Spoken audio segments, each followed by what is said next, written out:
Good morning, welcome to mini vlog. So ವೀಕ್ನ first day ನನ್ನ vegetables restocking ಆಗಿರುತ್ತೆ. So ಏನೇನು ಬೇಕೋ ಅದನ್ನೆಲ್ಲ ಊರಿಂದನೇ ತರ್ತೀನಿ, ಇಲ್ಲ ಇಲ್ಲೇ ಹೋಗಿ ಅದನ್ನು ಶಾಪ್ಸಲ್ಲಿ ತೊಗೊಂಡು ಬರ್ತೀನಿ. ಬಟ್ ಈ ನಡುವೆ ನಾನು ಆನ್ಲೈನಲ್ಲೇ ತರಿಸ್ಕೊಳಕ್ಕೆ ಪ್ರಿಫರ್ ಮಾಡ್ತಿದ್ದೀನಿ. ಯಾಕೆ ಅಂದರೆ ಆನ್ಲೈನಲ್ಲಿ ಆ್ಯಕ್ಚುಲಿ ಸ್ವಲ್ಪ ಎಲ್ಲ ರೀಸನಬಲ್ ಆಗಿರುತ್ತೆ, ಫ್ರೆಶ್ ಆಗಿರುತ್ತೆ.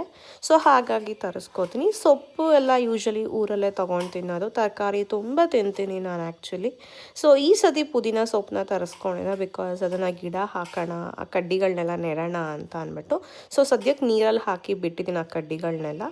ಇಲ್ಲಿ ತುಂಬ ಕ್ವಾಂಟಿಟಿಯಲ್ಲಿ ಬಂದುಬಿಡುತ್ತೆ. ರೆಫ್ರಿಜರೇಟರಲ್ಲಿ ಸ್ಟೋರ್ ಮಾಡೋಕ್ಕೆ ರೆಫ್ರಿಜರೇಟರ್ ಇಲ್ಲ ಅನ್ನೋ ಒಂದು ರೀಸನ್ಗೆ ನಾನಿಲ್ಲಿ ಸೊಪ್ಪನ್ನ ಯೂಶ್ವಲಿ ಪ್ರಿಫರ್ ಮಾಡ್ಲಿಕ್ಕೆ ಹೋಗಲ್ಲ, ಬರೀ ವೆಜಿಟೇಬಲ್ಸ್ನ ಮಾತ್ರ. ಆ್ಯಂಡ್ ಎವ್ರಿ ಡೇ ನಾನು ತಿನ್ನೋ ಊಟದಲ್ಲಿ ಮಿನಿಮಲ್ ಅಮೌಂಟ್ ಆಫ್ ವೆಜಿಟೇಬಲ್ಸ್ ಇರಬೇಕು. ಸಂಜೆ ಸ್ನ್ಯಾಕ್ಗೂ ವೆಜಿಟೇಬಲ್ ಫ್ರೈ ಎಲ್ಲ ಇರಬೇಕು ಅನ್ನೋ ಹಾಗೆ ನೋಡ್ಕೋತೀನಿ ನಾನು.